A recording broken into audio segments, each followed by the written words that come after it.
Please subscribe and hit the like button. Well, we're going to need to be because it is a hellish world out there. Hello, Kirk. You're not too far from San Francisco where you are, right?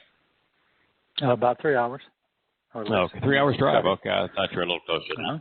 You know that crime in San Francisco has increased 340%? Just burglaries alone, 340%. Wow. That during the same period where there were 28 burglaries, 124 burglaries as of February 14th. What San Francisco has done, it's restructured its police so that a policeman will no longer respond to any request unless a life is at risk. So if you say somebody broke into my business or my home and stole something, you will not get a cop. You're going to get a trained social worker. If you call and say, my spouse is abusing me and threatening me, you're not going to get a cop. You're going to get a trained social worker. It says here that in San Francisco, the department reported 124 burglaries in Richmond as of February 14th compared to 28 burglaries in the same period last year. Meanwhile, overall burglaries in the city are up 62%, with 1,123 burglaries reported as of February 14th compared to 691 for the same period last year. In addition, robberies, assaults, motor vehicle thefts, and arson in the Richmond district increased by 91%, 50%, 58%, and 25%, respectively, while rape, larceny, and theft were decreased by 75% because they're not being reported because no cop will come to your rescue. The monies have been taken out of policing and have been redistributed to provide additional funds for underprivileged communities.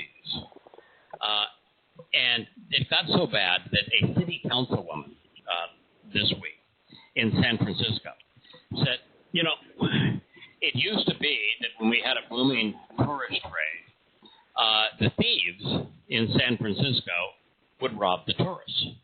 But now that there are no tourists, the thieves are earning their living by robbing and thieving in local neighborhoods, and we just can't have that. And so you're reading the comments. Oh, great! That's a really strange thing to say. Because our thieves need your money. Yeah, and of course, you didn't refer to them as thieves because there is no prosecution of anyone that commits a crime of those because it's considered a way to make a living. But they're complaining that there's not enough tourists to rob. Huh. That is in a sick, funny way. The liberals are so out of control in places like California, Oregon, Washington, with major cities being to the point you can no longer go into them. People say, no one in their right mind is going to go to Seattle, which used to be a destination place for tourists. It was such a beautiful city. You can't go there anymore. You can't go to Portland anymore. You certainly can't go to San Francisco. You were the first to tell me this, but now it is common knowledge that there's almost no place that you can walk in San Francisco that there aren't human feces just all over the sidewalks and drug needles. And it's just quite a lot, yeah. Because they won't prosecute any of that, and they won't disrupt them. They're a sanctuary city. And by the way, if you provided them with luxury accommodations, not just free housing, but luxury accommodations, they wouldn't use them. They are so controlled by the drugs that they are consuming. All they're looking for is, what can I steal and rob to get my next fix? Yeah. Right. That's the And tragedy. they're not. They wouldn't go into a lecture accommodation if you provided for them. And even if you provided it, they destroy it. You know, that would be true. Start crapping in the corners on the furniture. It's exceedingly sad. Joe Biden has, since he's been president, almost everything he's done has been counterfeit. He's rejoined the Kyoto Paris Accords on climate change, which is nothing but wealth distribution. Yeah, it's a tax on the productive countries. He's considering taking the minimum wage up to $15 an hour, which at a time of exceedingly low employment would exacerbate the problem. He's going to be the first step to forgiving all debt is to forgive student debt, so that who's ever going to pay any debt that they owe. He is now beginning to consider slavery reparations, which would be the most egregious thing you could possibly do. He is telling those companies that want to, where there are employees that are seeking unionization, that his government will prosecute those who are employees of those companies who are opposed to unionization. So free speech and free will don't count, huh? No, it is just frightening. And of course, he waited until this week before he even called Israel. The likelihood is the policy will be to redeclare that the Golan doesn't belong to Israel, and that the Judea and Sumeria don't belong to Israel. And, who knows how anti-Israel that when he was vice president, Obama was probably the most anti-Semitic president in the history of the United States. They sent Lurch on the regular trips with Lurch, remember?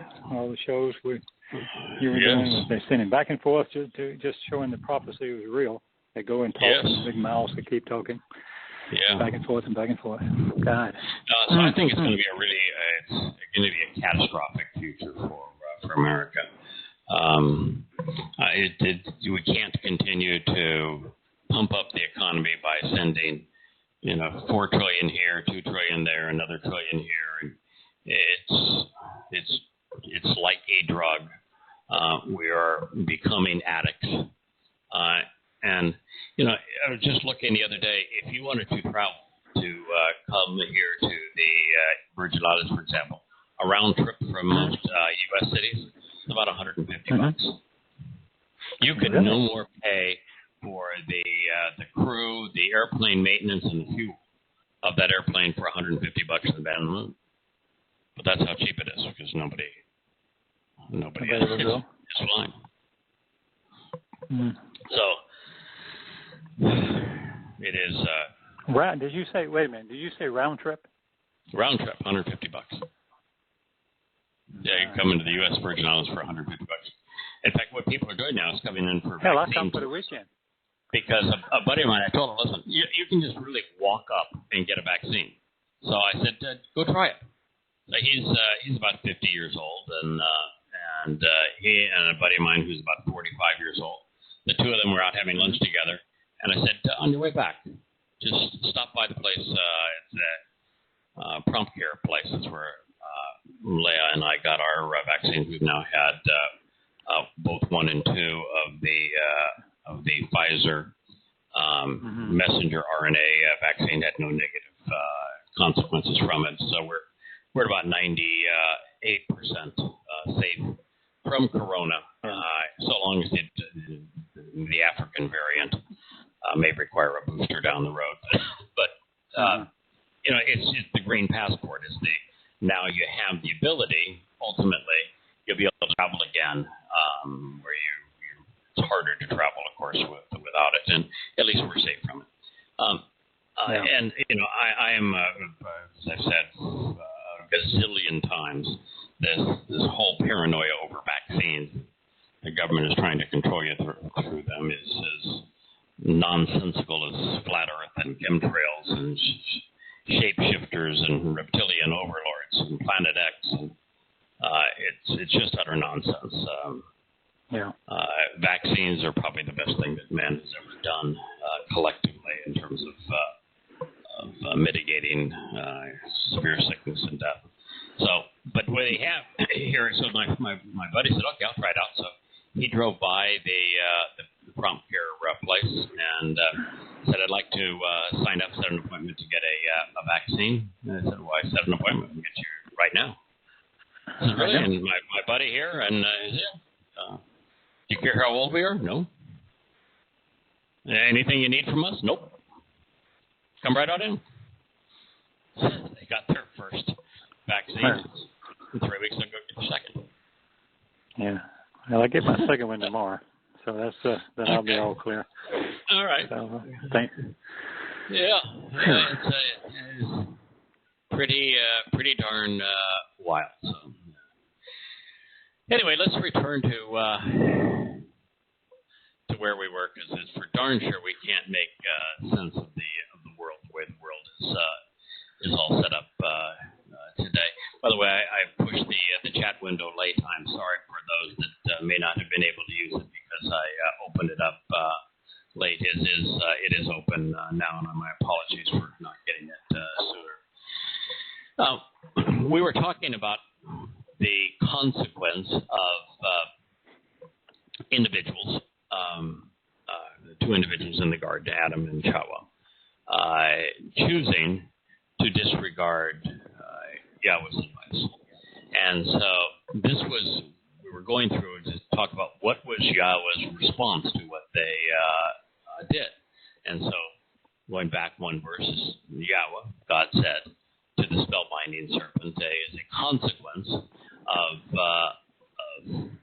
the way that you have acted, you have brought a curse upon yourself more than any other life form of this environment. On your belly you shall move about,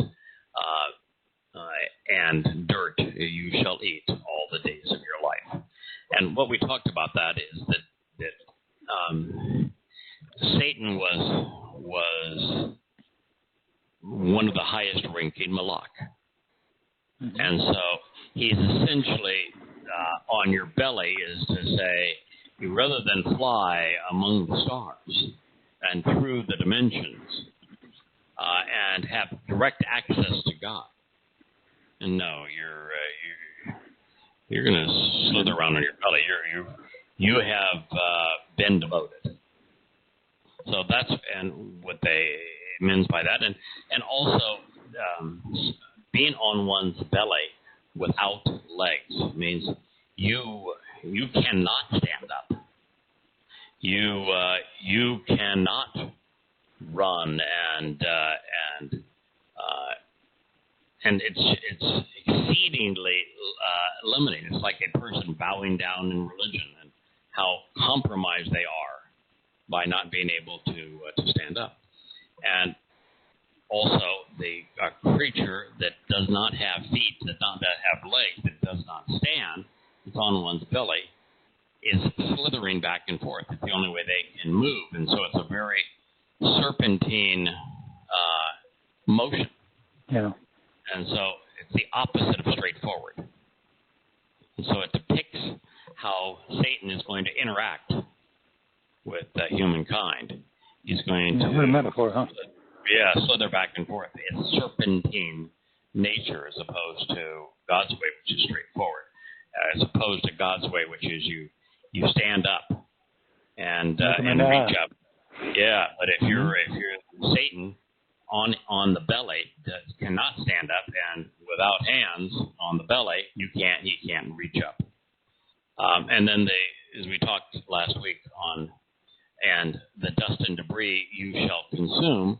Well, physical man, humankind, it was comprised of the dust of the earth, dust. Particles of the earth, and so Satan has influence over and can consume mortal man, physical human beings. He has no influence over, therefore, spiritual man. So once you become part of Yahweh's family and you are born through his spirit into his covenant family, you can no longer be consumed by Satan. So his limits now are the physical world and the physical nature of human beings, of mortal men. So that's a limitation that has been placed upon him. So God goes on to say, hostility and animosity I will constitute and establish between you and between the woman, and between that which you sow and her offspring. He shall crush your head, and you shall press down upon his heel. So what were you going to add before we get into this? No, I was just, we do this, and then I'm so familiar with it now that we do this, but I have to think sometimes that, for 2,700 years, nobody figured that out through this simple verse. What lexicons do they look at? The same ones we do. Yeah, well, Well, I know why, and later I'm going to read why. But I'm just dumbfounded sometimes that collectively we're so stupid human beings. Listen, I've spent the last week retranslating one of the most challenging prophetic statements there is. I've always complained in a sort of fun way that when I translate Yahshua, it's much harder than translating Yirmiyah or the Torah or Dode Psalms, for example, which are very common language. A lot of the vocabulary is common, exceedingly easy to translate. But with Yahshua, it's really long. Not so much. And a lot of very unique vocabulary. Because each prophet pours themselves into the message that they're conveying. But it's nothing compared to Shabbat. Shabbat is exceedingly uncommon vocabulary. And this very rich blend of Yahweh providing insights for him and Shabbat responding to them.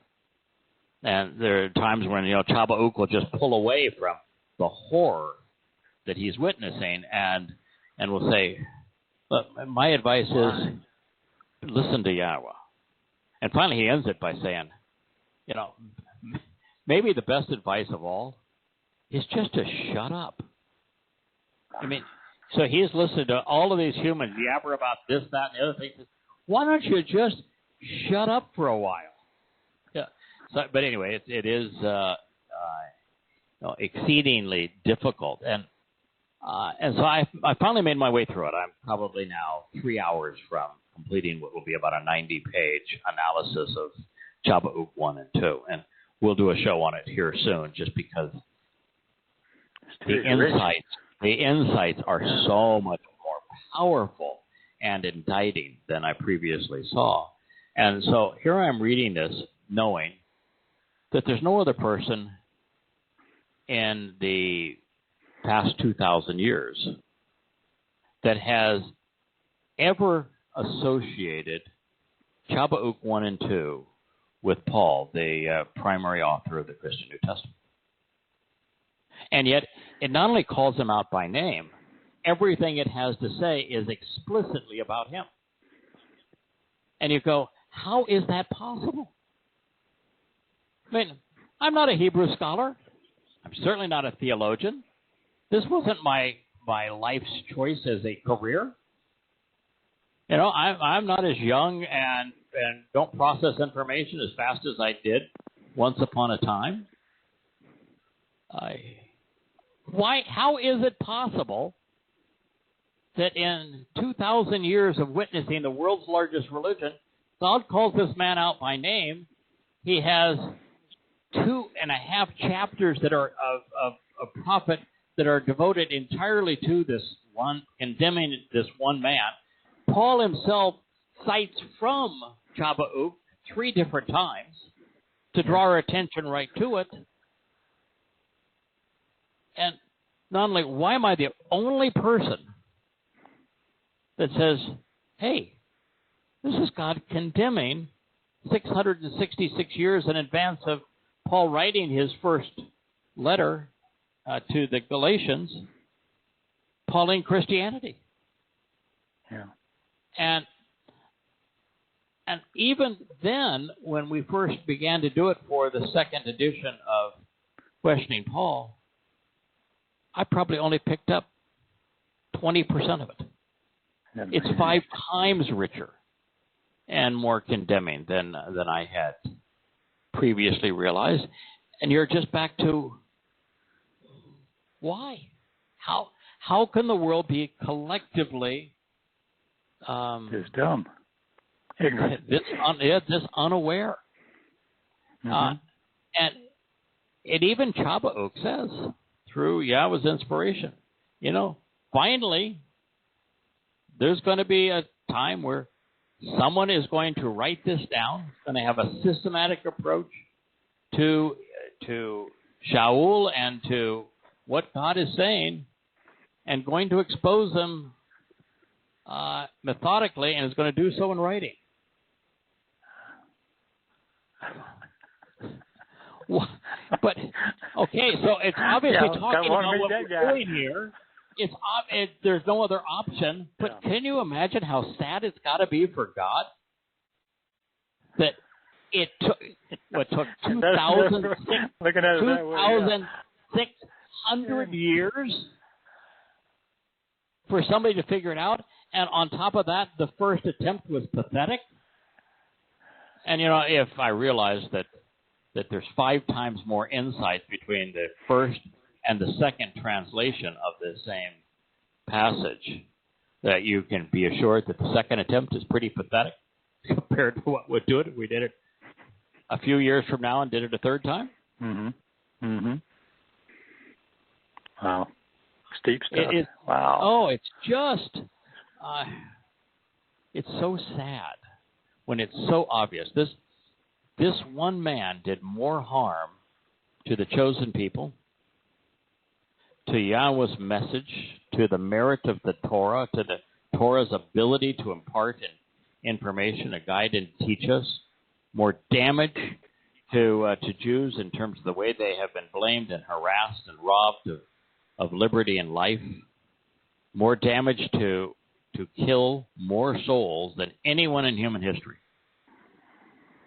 He was a complete pervert and hypocrite, pedophile, homosexual. Which I don't care that he was a homosexual, except he was a complete and utter hypocrite about it, and actually says that Paul was a drunkard, that he used alcohol to incapacitate his victims so he could expose and play with their genitals. And then it says, and after all of that perversion, he has the audacity to speak out against circumcision. It's so strong. God told us exactly what was going to happen. And we let it happen anyway. Shame on us. And, and this is the first book, of course, that I've written in a long time. That the target audience isn't Jews. And Coming Home was written entirely for Jews. Yes. Because that's what God wants.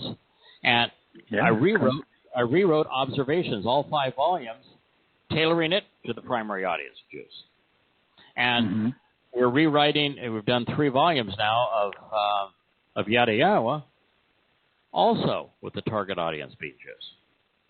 But Questioning Paul, the target audience is Christians who are questioning their religion, or those who are just questioning Christianity, period.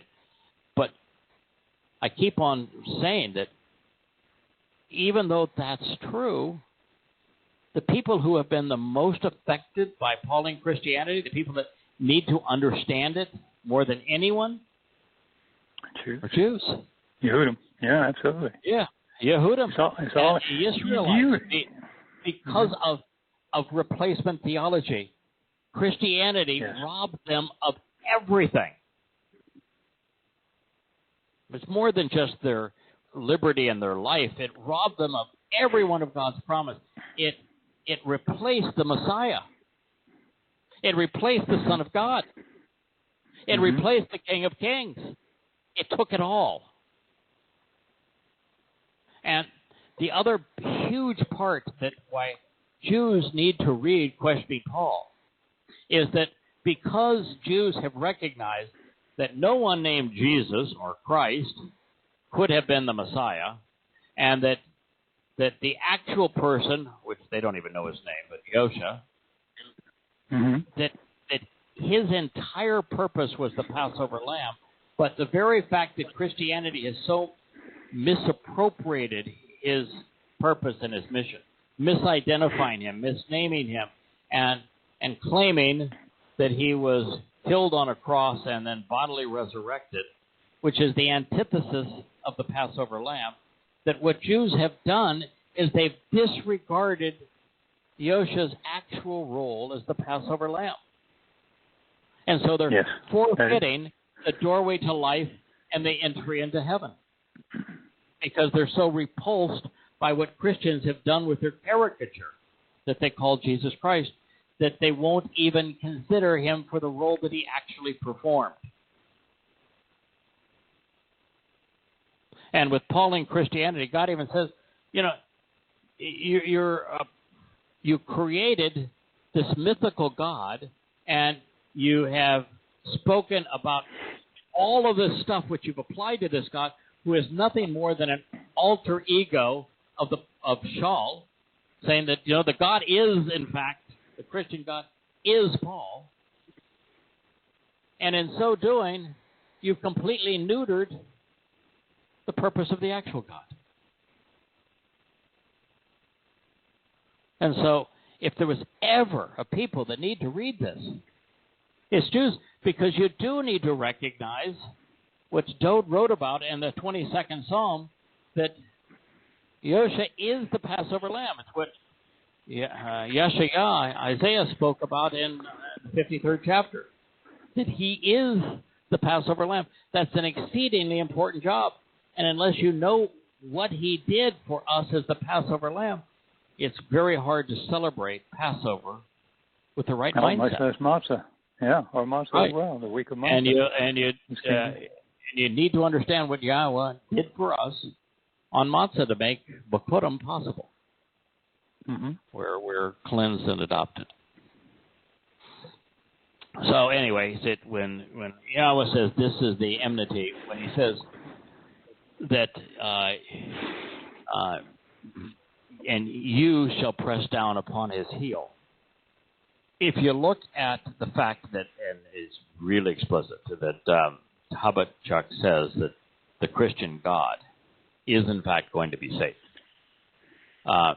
Almost everything that I have surmised all the way through, God actually says, yeah, it's true that the Christian God was modeled after Paul. It's his alter ego, and yes, indeed, that Paul and Satan became essentially very uncomfortable bedmates.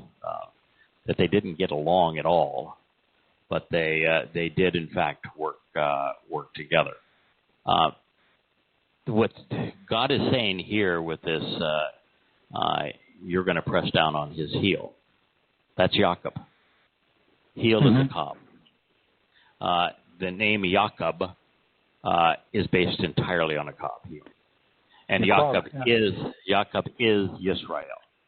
And so if you look at all religions, Christianity is stunningly anti-Semitic, stealing everything from Israel and giving it to the church, blaming Jews for everything, including the death of their God. And Islam is more anti-Semitic than Hitler's Mein Kampf. Fascism has always been anti-Semitic. Communism is almost always anti-Semitic. You get to the most liberal institutions in America, the media and academia, they're stunningly anti-Semitic. Satan, when he conceives, works with people to conceive a belief system that belief system is always in opposition to Israel. That's what this says right here, that Satan is going to press down upon Israel. That's the heel. Akab, Israel. That is where he spends his attention. All of these little Christians who, they want to get being influenced by Satan. Satan, is wily, and Satan made me do it. I've got the little devil on the shoulder. No, he didn't give a crap about you. No, you're already worshiping him. Why would he care about you, Christian? That's your Lord. He's already got you right where he wants you. Praying to him, bowing down to him, giving him money. He thinks it's great. The last thing he's going to do is tempt you. No, his target is Jews. And boy, has he done a good job with Judaism. So, yeah, and when it says that the seed of woman is going to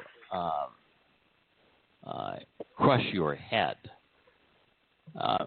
what that essentially means is that there will come a time where what the adversary represents and his desire to be worshipped as God and religion, that it's going to be explained.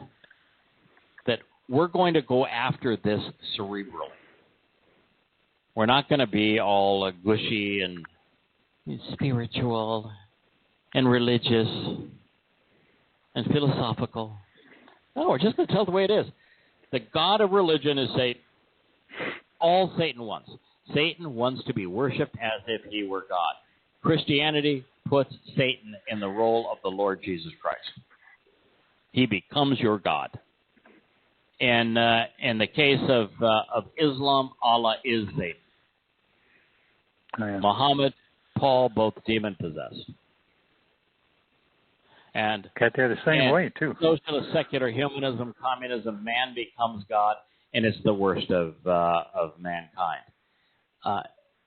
If you want to see Satan, you want to know Satan, walk into a church, walk into a mosque. There he is. The dead God on a stick. What a perfect symbol for Satan. So it's important that Satan be refuted intellectually, cerebrally. That's what this means, is that ultimately man will attack Satan the only way that Satan can be effectively neutered. And that's by exposing him for what he has done. And you'll never find Satan in an occultist religious cult. Satan worshipers are not worshiping Satan. It's probably the most annoying that somebody could possibly be to Satan. No, Satan wants to be worshipped as God. He wants you to go to your church and worship him. He wants you to go to your mosque and worship him. So this is the comment that God makes to Satan. He starts with him.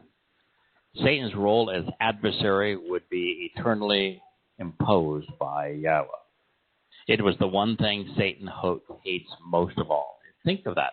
That's how people get so confused. That's why when you tell a Muslim that Allah is Satan, he says, no, because the Quran speaks against the jinn, demons, and against Satan. Yes, Allah speaks against the adversary. Satan is the adversary. Why? Because Satan doesn't want to be known as the adversary. He has to shed the title of adversary to convince people that he's God. And that's the single most important thing, is God gave Hillel ben Shakar a title that Hillel ben Shakar despises the adversary. The only thing he does not want to be named as, considered as, known as. That was his ultimate punishment. He wants to be God. It is why you find attacks on Satan in the religions which feature the Lord as God. This is actually Satan as God attempting to rebuke the adversary title he disdains. Again, you want to fight against Satan. You have to do it using evidence and reason. Yahweh conveyed this essential message to us using BN. Those willing to closely examine and carefully consider God's testimony regarding Hasatan will come to understand his role in nature, what his abilities are, what his limitations are. Women have been given the distinction of conceiving the covenant's children, and so it is the seed of women that the adversary seeks to suppress. Spirits cannot reproduce, so Satan does not have offspring in the sense of sons and daughters. However, just as it is possible and desirable to be born from above, and Yahweh set apart spirits as part of the covenant, it's possible to be born from below spiritually and thus become demon-possessed. Paul was demon-possessed. Muhammad was demon-possessed. Yeah, my guess is that Hadrian was demon-possessed. Akiba, likely demon-possessed. Hitler, almost certainly demon-possessed. Yeah. I would say that Mao and Stalin in a modern era, demon-possessed. When a mortal soul leagues with Satan, that soul becomes like Satan. But that soul becomes like Satan in the sense of also being immortal, and thus subject to the same eternal punishment. One way to distinguish these people and thus avoid them is that men and women who conspire with Satan often deploy the same tactic the adversary used in the garden. Humans throughout history and in every realm have been crushed and bruised, pressed down by an unholy marriage of cleric and king, of using half-truths, straw men, corruptions, and counterfeits. That's what Satan did. Mm-hmm. The seed of woman, and of course, Satan twisted, counterfeited, misappropriated, misrepresented the Word of God. His statement was, so what if God said, you cannot eat from any tree in the garden? But he didn't. That's not what God said. He said, you can eat from any tree in the garden. Just the negation was the only thing he changed. But it changes everything. Mm-hmm. Particularly when you precede it with, so what? Yeah, he's brazen, isn't he? Oh, yeah. But that's the technique. The seed of woman who presses Satan and his minions down, who crushes them at their source, could be Abraham with the covenant, Moshe with the Torah, Dode with Yisrael, Yosha with the Passover. Each plays a vital role in Yahweh's plans. In this way, Zerah seed is singular and yet presents a wide range of possibilities. It could be what we're doing right here.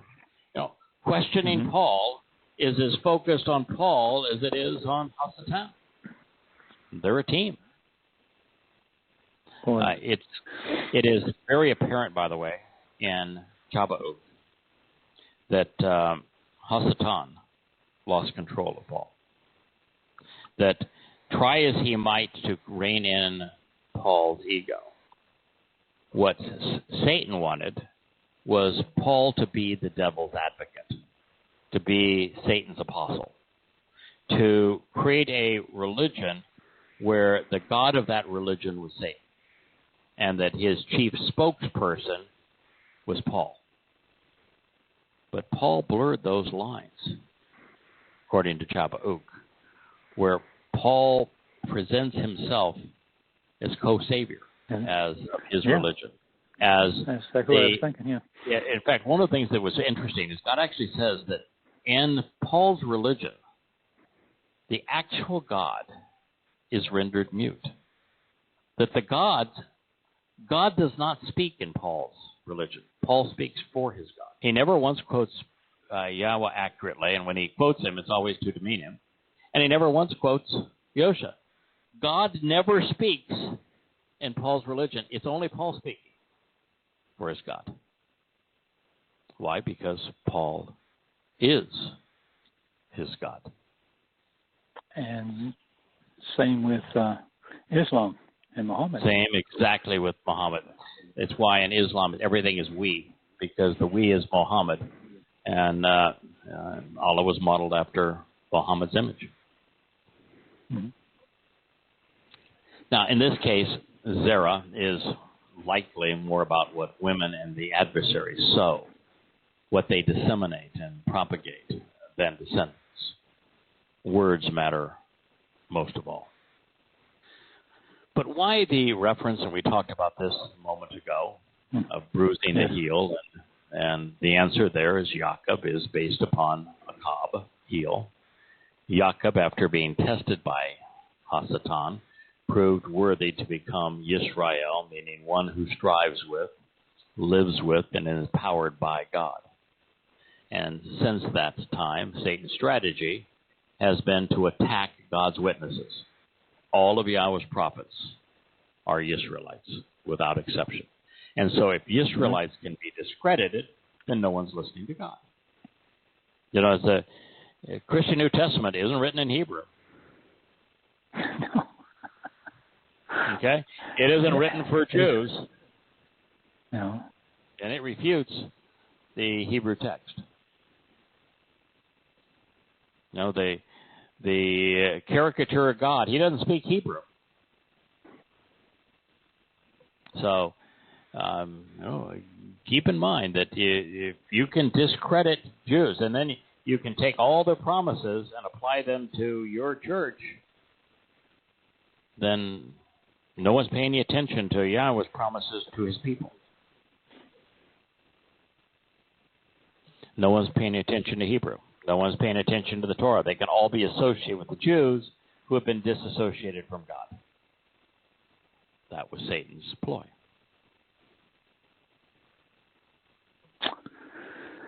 In particular, Hasatan would use religion and politics to batter and crush Jacob's, and thus Yisrael's stance, footsteps, and movements, seeking to circumvent him by insidiously supplanting him. Such was the raison d'etre of Christianity and Islam. Indeed, Nazism. Life would go on, but it would be more challenging and different to the woman, Ha'isha, the female individual. He said, I will substantially increase. This is Rabba. This is having the magnitude of something multiplied. It is exponentially. Like I will substantially increase. Yeah, Rabba. Yeah. I will, in magnitude, quantity, and time, multiply. Yeah.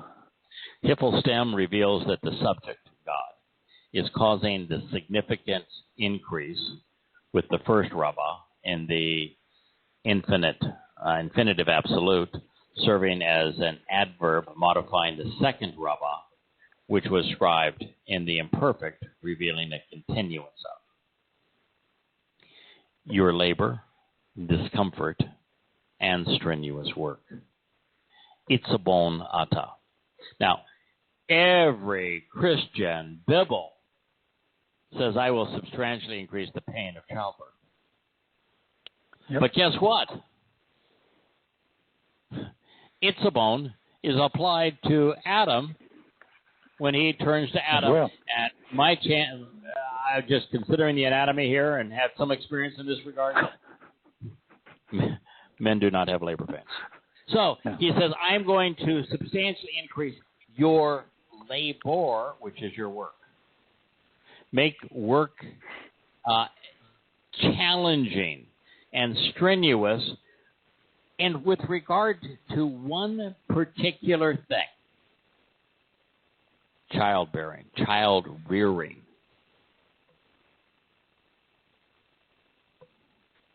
The intensification of pains and pleasures of sex and of rearing children. Rearing children. That would be the woman's role through most of history. Now it's we're kind of sexually dysregulated, but child rearing has really been the woman's role. It was the man's role to go out and make money to bring home food, to provide shelter, to provide clothing, to provide the substance for the family to survive, protect the family, and it was the woman's role to nurture the children, raise the children, and work within that the home to make the family thrive. It was a very effective relationship.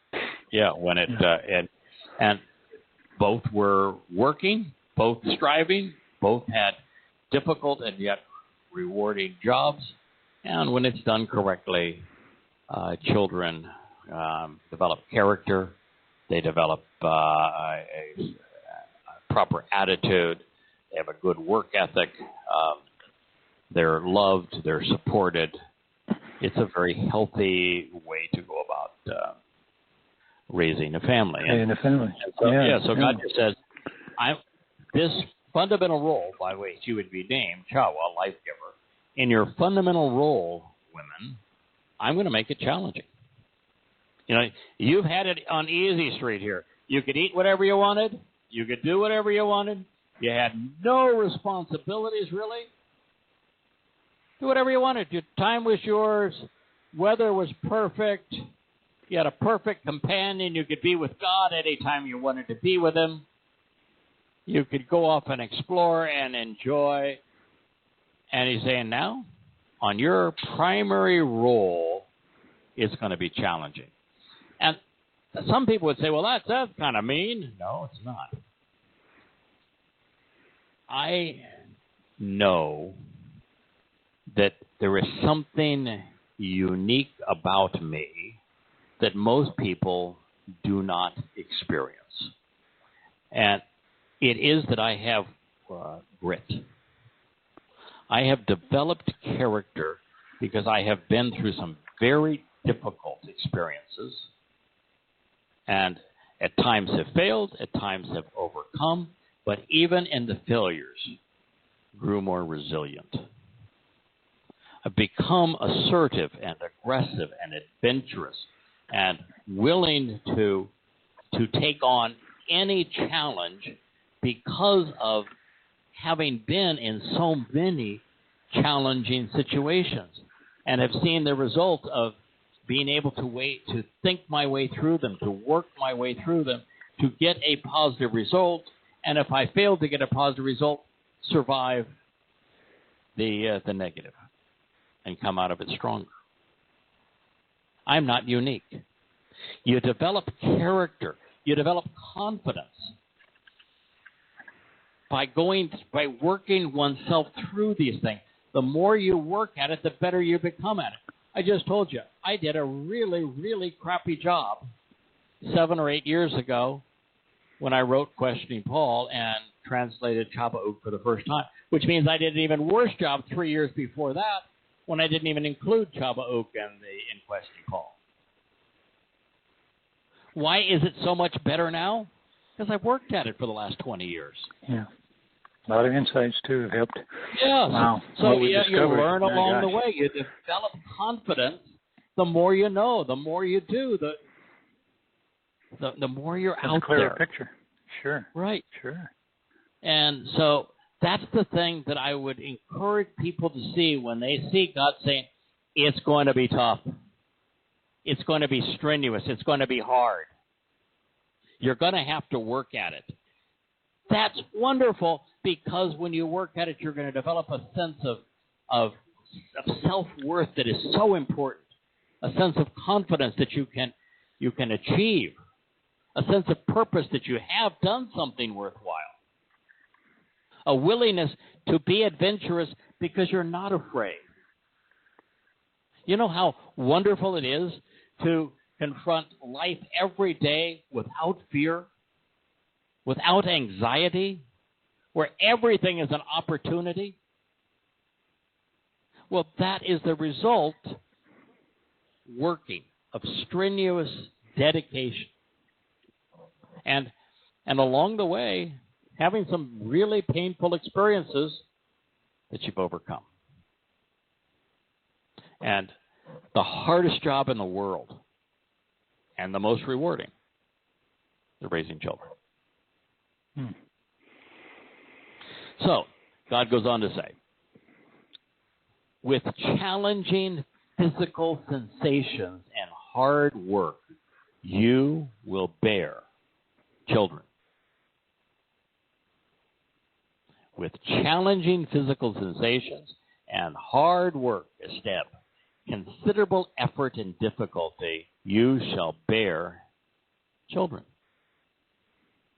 That is the principal job of women, something men cannot do. It's the most important job in the human realm. Nothing is more important than that job. Women are equipped to do it. You're equipped to conceive children. You're equipped to develop that fetus, to feed it, to care for it, to protect it, and then to give birth to it, and then to love it and support it and to nurture it. Women are equipped to do a job that men cannot do, and it's the single most important job on earth. But God said, you're going to work. It's going to be hard. And that's good. Because if it was easy, then there would be no value to it. If it was easy, we would never develop character. If it was easy, there would never be a sense of satisfaction for having achieved it. All of those aspects are exceedingly important. Now, he wasn't done. And toward your man, you will have strong emotional feelings. You'll have an abundant and overflowing desire, sexual longings and urges, and an inclination to want to do many things. Women are far more driven not only by emotion, but by their desire to find a man that can support and protect and take care of them, meet their needs emotionally. And I realize that we're in a world today where men and women are supposed to be the same. Well, God says nuts to that. We're not.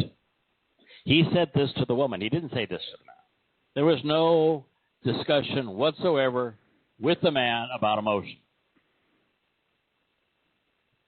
But there was to the woman. Now, you might say, well, that's old school, and I don't want to pay any attention to that because we've grown past that. Well, God's word doesn't change. This is what God said. It behooves us, rather than to challenge God and say, no, I don't. That's not who I want to be anymore. And society says I can be what I want to be, and if I want to be just like a man, I can be just like a man. Yeah, that's what society says. And God, by the way, says you can do whatever you damn well please. But I'm here to tell you that this is your reality. Believe any myth you want to, but the reality is women are driven, designed to be far more emotional as it relates to their relationship with a man than men are with women. Men are far more practical in their relationships with women, and women are far more emotional in their relationships with men. This is what God is saying. And it's true.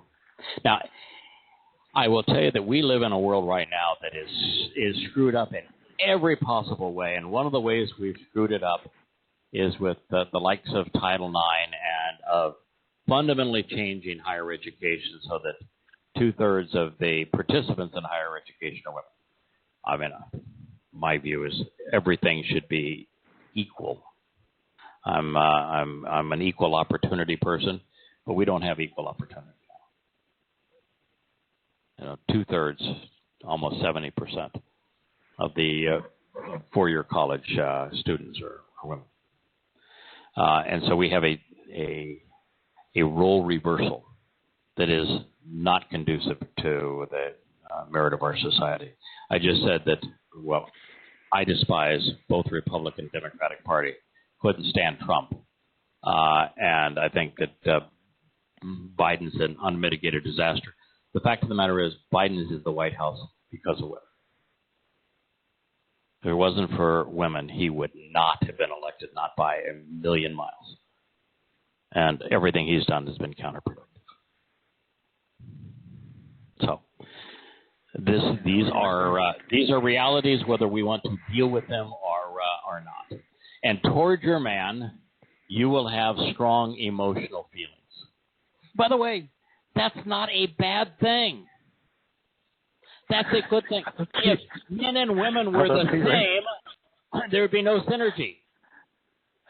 Right. There wouldn't be any. My wife and I are very different. We're the same in terms of our love of Yah and of Torah, our love for one another, but we're very different in the way that we approach the world and we interact with one another and other people. That's good. It makes me better and a more complete person, and I get more enjoyment out of life. Life is richer that way, and I know it is for her as well. So the fact that women are more emotional by design, it's a good thing. What fun would it be if we filled the same roles? We'd be in competition with each other as well instead of in support of one another. Now, this is the concluding statement that Yahowah issues towards women. None of these things, by the way, are penalties. These are all very interesting opportunities. In addition, he, speaking of man, will provide wisdom, sharing narratives with symbolic meaning with you, such that he will be more in charge than you. Doesn't say he's going to lord over you. No. It says, Hu mashal wa ma'ata. Mashal is the word that we use, that we translate Proverbs. The primary meaning of mashal is to educate through words, to draw word pictures that help us understand more complex ideas, to be a very effective communicator using words is a mashal. The secondary meaning of mashal is to lead, to direct. Yes, to be in charge. And if you can lead by educating, if you can lead by teaching, if you can lead by providing effective direction and guidance, then you're more like Yahweh. You're not a lord. You're not a dictator. You're actually a facilitator.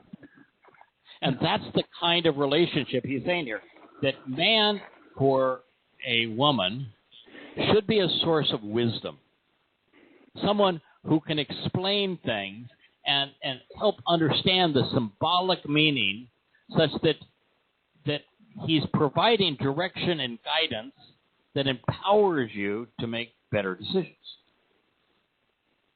What was Adam's great mistake in the garden? He did a really lousy job of telling Towrah, this is what God said, this is why he said it, And when he confronted Towrah and she had taken a bite of the fruit, all he had to say is, set it down. Let's go to Yad, explain what happened, and it'll all be fine. But please just set it down. He said that if we did this, we're going to experience what it means to die. And that doesn't sound like a good thing to me. So let's just set it down, please. He didn't. He is culpable.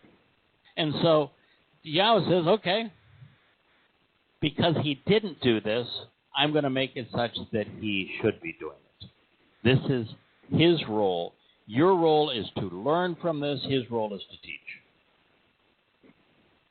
He's going to be responsible for educating you. And he's going to use concise language. This is the way I'm orchestrating it. This is how it's going to work best. Vivid examples, pithy quotes. And he will rule with you. Ba. Ata. Ba means with, right? Yeah, and that was interesting, too. That, he will picked rule up on that, and with I'm going, you. yeah, that's absolutely right. Yeah, if you're directing... Not over. Listen, no over if there. you look at God, who is a lot smarter, he's got some really pithy quotes. He's got some wonderful mashal. He is an exceedingly effective educator. But when he adopts us into his family, we become royalty. We get to sit right next to him on the throne. And so he is going to rule with us. Just as he's setting up men and women to rule together with men providing the education, the guidance, the information, the wisdom to make the direction that they follow wise and productive. But it's with you. The call stem reveals that this will actually occur in the relationship, while the imperfect conjugation tells us that the condition will be ongoing. Barashit 3:60. Now, as consequences go, this one would be mostly beneficial and completely fair.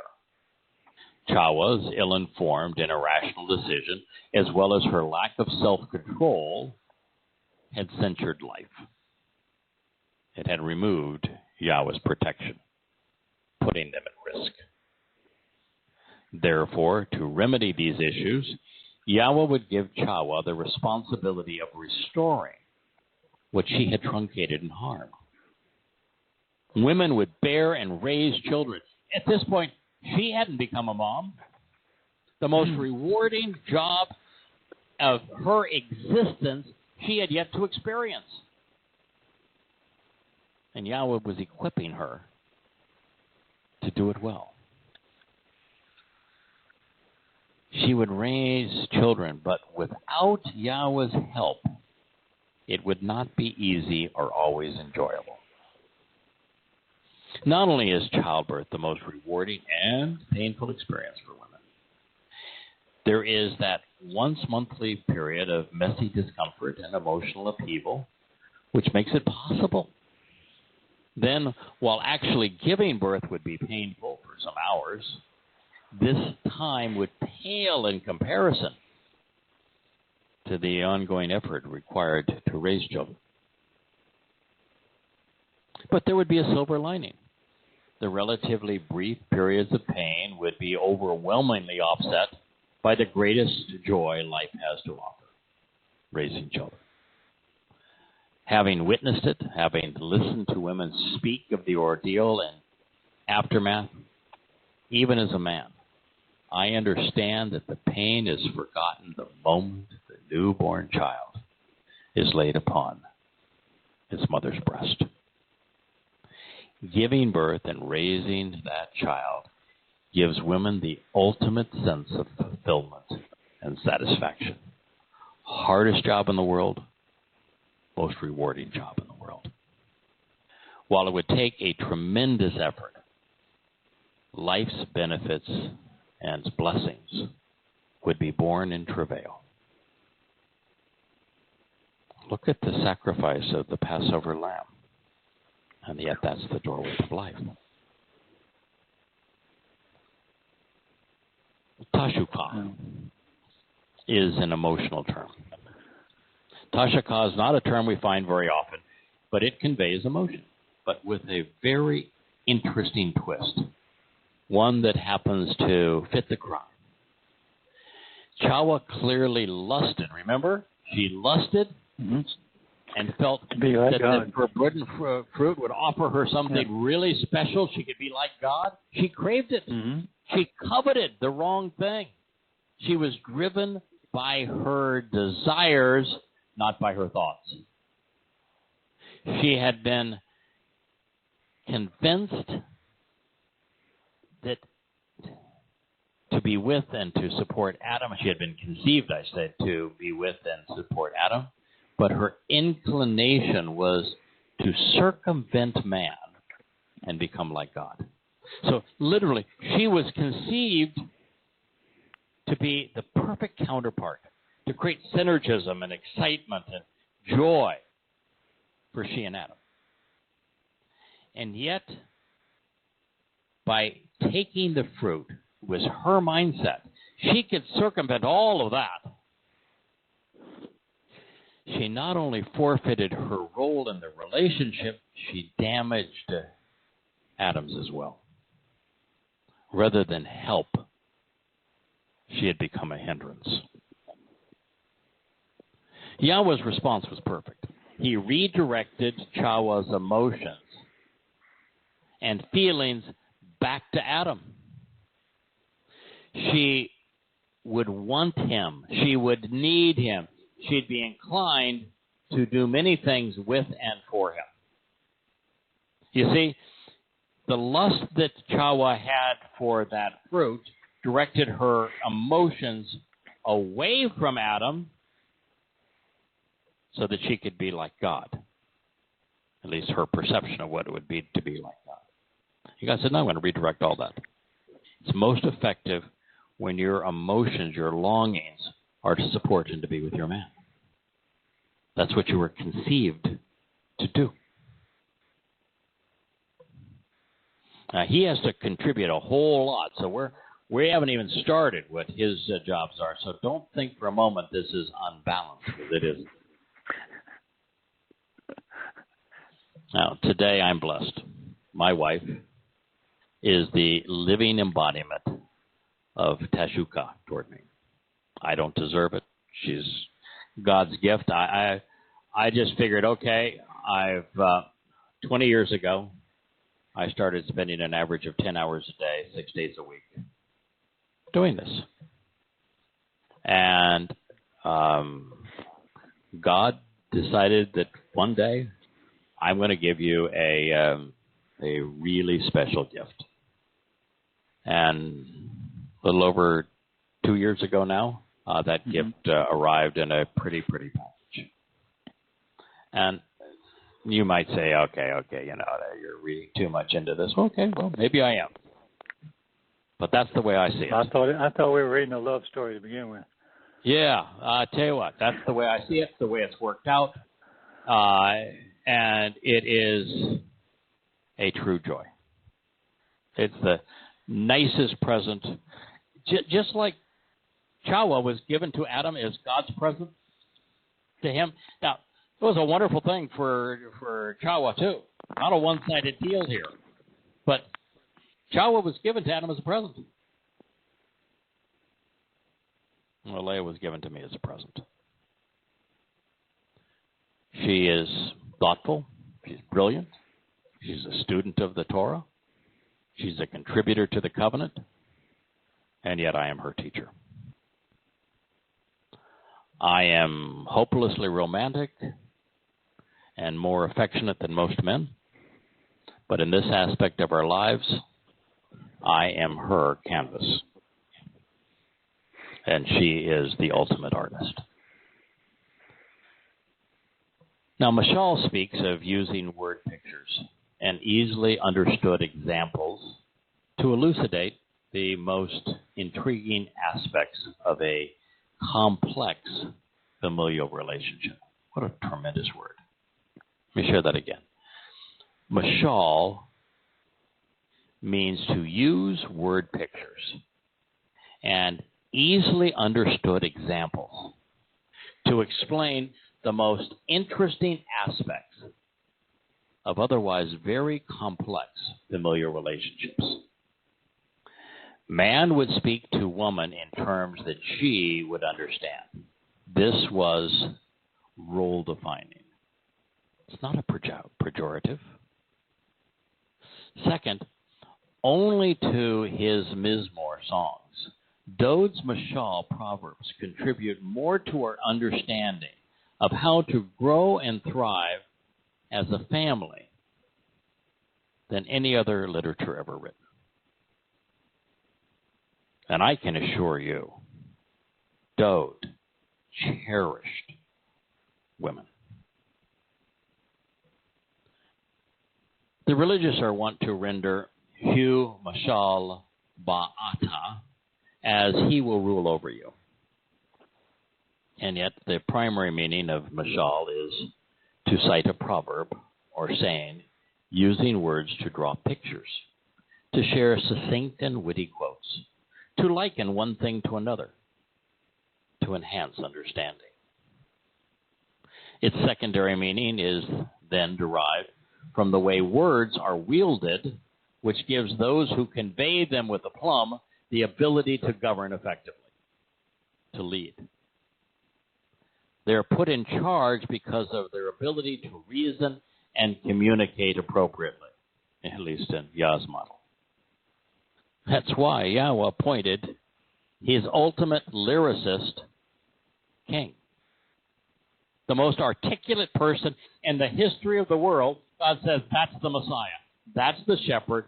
That's the king. That's my son.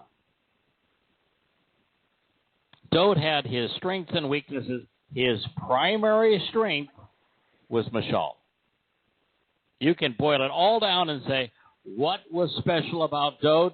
It's Mashal. He was the ultimate wordsmith. Most brilliant communicator in the history of humankind. That's why God loved him. That's why God chose him. He is the perfect role model in this regard. Man was not being authorized to wield his superior strength over women, ruling over them with force of arms. No, he was being appointed to speak rationally and intelligently and to influence her thinking. It is indeed possible, and I think likely, that Adam had done an inadequate job of explaining the instructions that he had been given regarding the tree of knowledge, such that Yahweh simply did not understand the consequence of her actions. Further, Yahweh may have remained, I should say, closer to Adam because he would be driven by reason while the woman would be more emotionally inclined. Listen, Yahweh has emotion. But with Yahweh, emotions follow thoughts. He thinks his way to feelings. He doesn't feel his way to thoughts. And so Adam was conceived to be more cerebral, more rational, and woman, Chawa, was conceived to be more emotional, more loving, more supportive, more nurturing. These are both wonderful things. It's just we approach life with slightly different tools, slightly different equipment. This means that even the governance aspects of Mashal that apply to men must be rendered in conjunction with women, not against them. Over, if you're going to say lord over women, the Hebrew word for over. It's all. A-L. Ba doesn't mean over. It means with or in, among. Therefore, the primary meaning, as we've just discussed, of Mashal is not to rule, government, control, or dominion, or even have one's way with, but instead to convey a message using a comparison which leads to understanding. And the meaning of ba is with. That is so straightforwardly simple. Yes, it is, isn't it? Yeah. Once again, how did all these scholars, 2,000 years to, and no one challenged that ever? 3,500 years on this. Yeah, probably. Yeah, but I don't want to sell it short. Yes, it is profoundly simple. Well, you got to get your thinking straight. But it is really, really insightful. I mean, God is saying, I'm going to give you an owner's manual as to how to operate the single most complex piece of equipment in the world. Woman. Men, woman is the most complex, most wonderful thing in the universe. I am telling you how to operate her effectively. And women, you've got to put up with these guys, and I'm going to tell you how to make that relationship thrive and flourish. This is the way it works. I'm giving you the owner's manual. Take the time. I know, guys, we're not good at reading instructions. Take the time to read the damn instructions. Maybe that's why we have such a messed up relationship. We don't read the daggone instructions. So, we're laughing. Yes, we should have figured this out a long time. This is really important stuff. I mean, what's more important than getting along with the love of your life and having that relationship be wonderful because you're conveying important ideas. Your direction and guidance is together, with each of you supplementing and augmenting something in the relationship to make it richer, more productive. Productive is a good word. It's not a bad word. No. So that it thrives and grows. And it's in the early part of the book, too.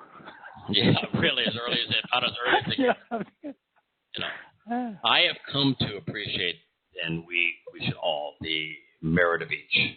Emotional feelings and effective communication being guided by it. So being led by your emotions, being guided by reason. One without the other, folks, has limited value. If we were all just rational, it would be a bunch of machines yibber-yabbering Dr. Spock. Back and forth. Yes. We got nothing. Relationships work and thrive when our thoughts and feelings are both expressed and enjoyed. Personally, I prefer it when reasoned words lead us to an appropriate emotional response. Yahweh does too. Which is why Adam came before Yahowah, and instruction preceded defiance. It is why Yah loved Dode, the lyricist of Israel, most of all. And yet, what did he name him? He didn't name him most articulate. He didn't name him most brilliant. He didn't name him bravest of all. He named him beloved. They named him beloved. That's Dode. He named him beloved. That is funny. That's really funny.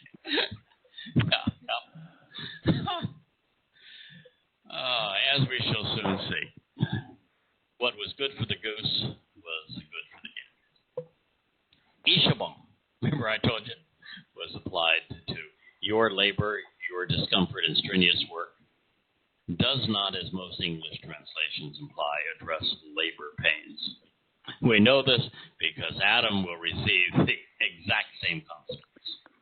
Therefore, and by the way, you think these translators don't know that? How in the world do they justify calling it labor pains in one? And then when it comes to Adam, can't have labor pains.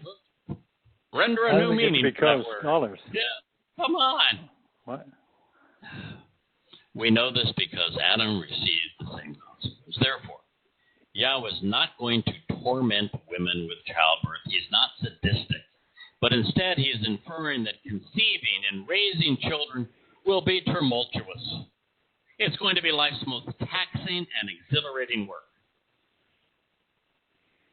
Along these lines, it is also interesting to note that there are 3 equally viable ways to vocalize esteb, work. Esteb depicts a difficult and challenging endeavor, which requires considerable effort. There are no endeavors more meaningful than the challenging ones. I thought that starting and building businesses was a challenging endeavor that took considerable effort. I worked 100 hours a week. It was hard. I spend almost that much time doing this. I admitted right here today that for the last week I've been translating Shabbat. It's hard. It's not easy. I've been doing this for 20 years. It's still hard. It required a lot of effort. I was plowing through this rewrite of Questioning Paul, and here for over a week, been dealing with one chapter. It took a lot of effort. But I tell you, of all the things I've done in the whole book from the beginning, this has been the most rewarding. I'm just giddy over how eloquent, how descriptive, how careful Yahweh was in telling us everything we needed to know 666 years before this monster arrived on the scene. It was hard, but that's why the result is so worthwhile. There is a thrill, but also a sadness of knowing you're the first person ever to render this correctly. Mm-hmm. And to do it, just think of the years of my life that I've invested into it. It wasn't easy. But knowing that I've done something that was so important to Yahweh that he went to exquisite detail to warn us about this individual, that no one has paid any attention to it, and to bring that to light and to share it with his people. Better way to invest one's life. What could you do that's more meaningful than that? And if it was easy, then anybody else could have done it. And if it was easy, I would have had no satisfaction in having done it. It was hard. It made it so much more rewarding. Ein Tazde Be'ah can be pointed at Sab, meaning worker or laborer, as Itzeb, the Hebrew word, can mean physical sensation of pain, trouble, difficulty, or hard work. However, the same vocalization can be rendered vessel or container. As Otzeb, the term communicates the concept of idol worship and that of an image which invokes devotion, as well as suffering, anguish, and of offensive state which is unfavorable. So you have to look at every way the trilogy of letters. Most Hebrew words are comprised of 3 letters. The roots are 3 letters, and they add vowel sounds to them. They can be pronounced a number of different ways, and each way has to be investigated and considered, does it fit the context of what's being said. Benim is the plural for the Hebrew word for son and child, ben. It is derived from bana, which means to be the builder, the one who restores a family and establishes a home. The unique aspect of bana is that it means to build and to rebuild, to establish a firm basis and to restore favor, prosperity, and abundance. As such, benim speaks of establishing the covenant, a family relationship and home, and of restoring it. The seed of woman would do all of these things. When a word can convey that much, all of which fits, we should consider it all. It was all intended. In the Hebrew mindset, there is much more to Ben, son, at least compared to the way it is understood today in English. When back in the time that Ben was used, sons came in their father's name. There were always a name, Ben, son of so-and-so. Everyone. You know, today the most famous example of this is Osama bin Laden. Bin Laden. Mm-hmm. Osama, son of Laden. Sons were most often their father's representatives. They were usually about their father's business. With respect to Yahweh, though David was all of these things. Turning to the culprit, Yahweh judged him fairly too. God explained the cause and consequence for Adam's and our benefits. Now we're at 9:57 Atlantic time, 8:57 for you East Coasters, and what? 5:58. Yeah, 5:58 there in the People's Republic land of the fruits and nuts. California, in the land of fruits and nuts, and we're just about ready to tee up into Adam, and thus far, you know, we've been all up in child business. So we'll start this, but we're going to pick it up next week. So for all of you man-haters out there, we'll be on Adam next week. All right. To Adam, he said, because you have listened to the voice of your woman and have eaten from the tree, which for the benefit of the relationship and to get the most out of life, I instructed you, saying, do not make a habit of eating from it. The earth has been cursed and has become annoying. In this way, because of you. You will labor, engaging in strenuous work to eat of it all the days of your life. Barashith, in the beginning, Genesis 3:17. All right. What did he say? Cause it's probably going to be hard. Because you have listened to the voice of your woman. Whose voice should he have been listening to? Yahweh's. Yes. If you had listened to Yahweh, you wouldn't be in this pickle. You know, if you want advice as to how to live your life the most productive and enjoyable way possible, you need to listen to Yahweh. I listen to my wife all the time. And she has a lot of great advice. But when it comes to getting the most out of life, to being right with God, I go right to the source. Yes. So because you have listened to the voice of your woman, when, by the way, she gave you bad advice, and you have eaten from the tree, which for the benefit of the relationship, and to get the most out of life, Asher, I directed, Shawa, I instructed, communicating clearly and audibly to you, saying, don't make a habit of eating from it. What's the consequence? Ha-Adamah, the ground, has been cursed, become annoying. Arar has been inflicted, injured, and harmed, vexing and infuriating.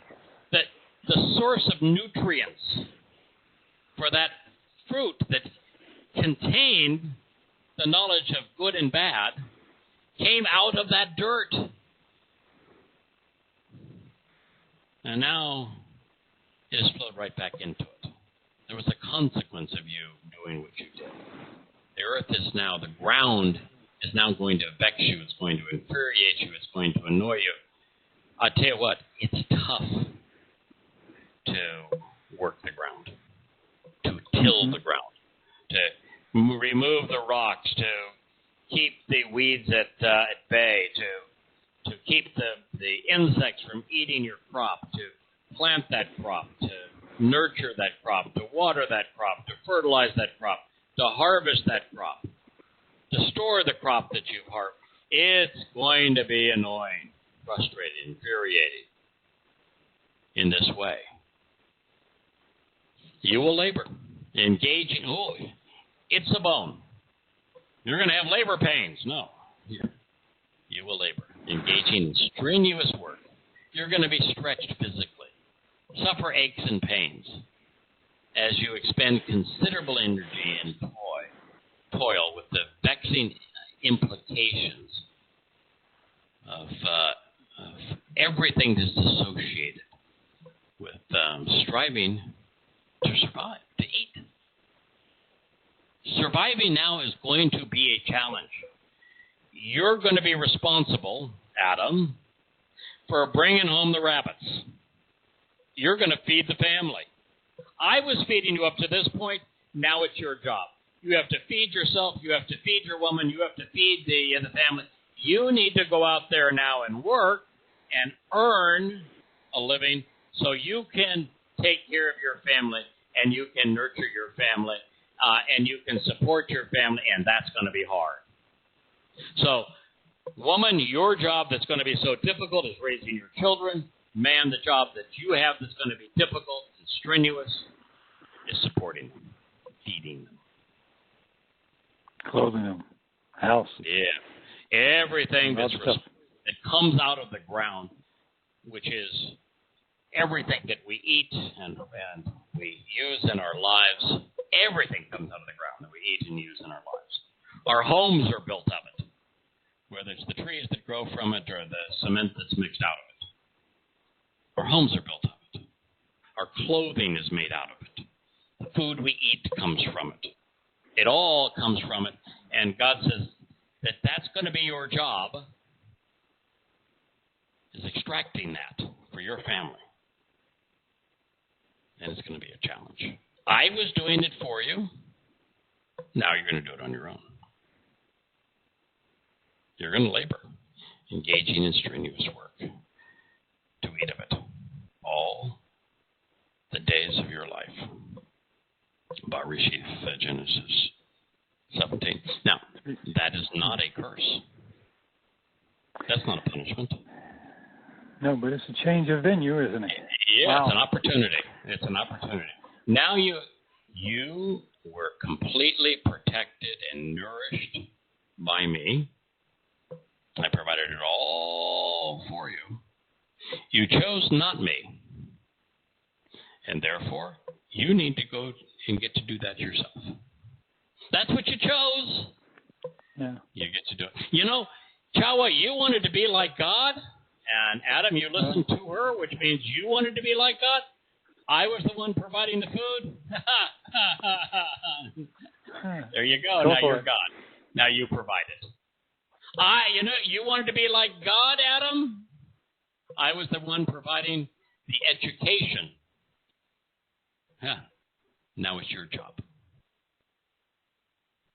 Adam, you wanted to be like God, and I was there entertaining you.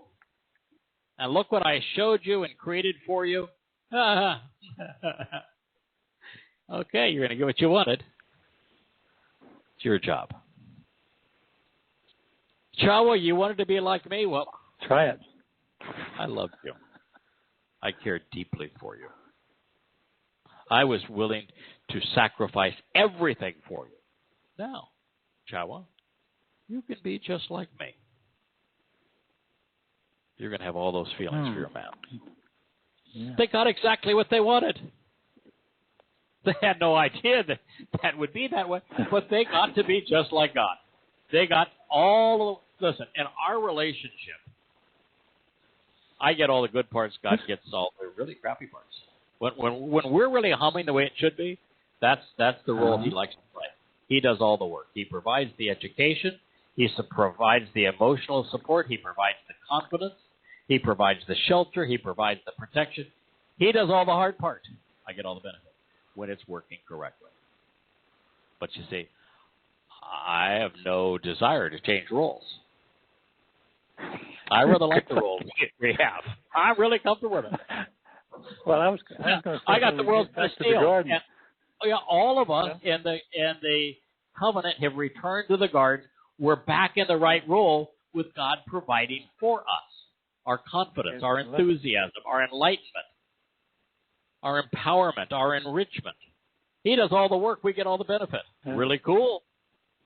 Yeah, and let's not screw this up. Oh, just go right back to the garden. That's the reason it works.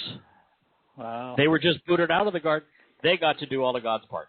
I want to tell you that this idea of man wanting to be like God, that's a really crappy decision. When it's working correctly, God gets all the hard stuff. We get all the benefits. Just go back to the garden. Go, yeah. So there you go. Give me one of those beer fruits, darling. Yeah, they got what they wanted. Oh, damn. Well, we will pick this. That's exciting, isn't it? Yeah. Wow. I've got my co-host giggling up a storm. But I never thought about that until this very moment. That's exactly right. They got exactly what they wanted. What they wanted. Now, I want to say, going back to the garden is the right way to go. Let God do all the hard stuff, and let's be the beneficiary. He's happy that way, and I tell you, it works out great for us, too. You ain't kidding. Yeah, he's willing to do all the work. He likes it. He likes being the teacher. He likes being the protector. He likes nurturing us. He loves it. It works out really good for us. Yeah, I'm all in. Yeah. I'm all in, too. Oh, yeah. Yeah. Shoot. Good deal. Great deal. Yeah. Great deal, pal. All right, my friend. We'll reconnoiter this time next Shabbat. It's always it's a pleasure. What a thrill. It's a pleasure, indeed. And again, even in doing this, you realize, okay, it's at least 2/3 what we talked about tonight, even though we're going right from, and listen, as I'm rewriting these books, so this is volume 2 of the new rewrite of Yada Yahweh. The insights are so much more concise and relevant, and I think even profound. What we talked about tonight goes 50% beyond where we were when this was being written. So it's this constant growth, this ability to appreciate the insights that just go well beyond where we were even 6 months ago. Yeah. And that should give us great enthusiasm for eternity.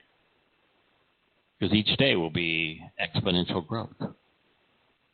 New insights. There'll never be an end to what we can learn. And we're literally just scratching the surface. Heck, we're dealing with a two-dimensional language. Wait till we're starting to deal with we know that DNA, the language of life, is three-dimensional. Mm-hmm. It's three-dimensional, yeah. And when we're in a three-dimensional construct, and we know it's three-dimensional, wait till we're seven-dimensional and we're looking at the way Yahweh communicates. If he communicates in 7 dimensions, just imagine how infinitely more robust it's going to be.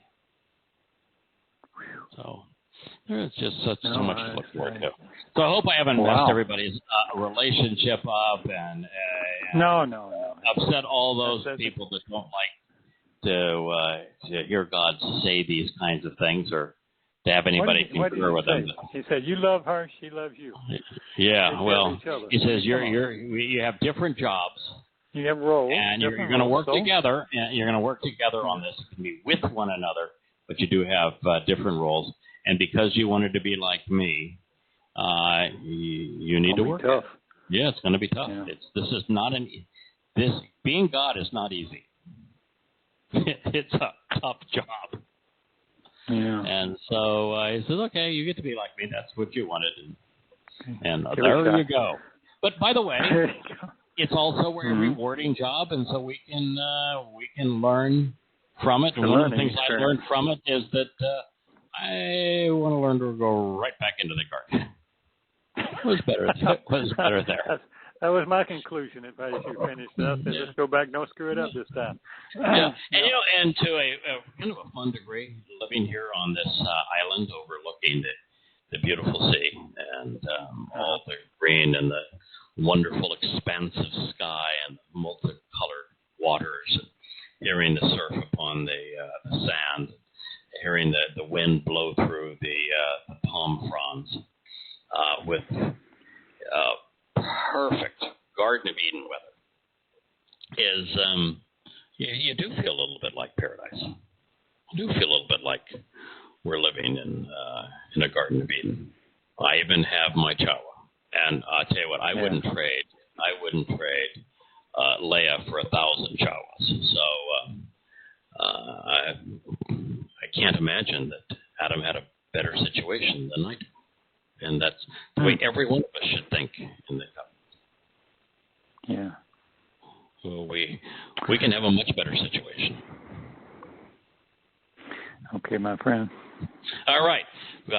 Happy Shabbat to one and all, and may Yah bless. We'll be with you again next week. Yeah. Shalom. Take care.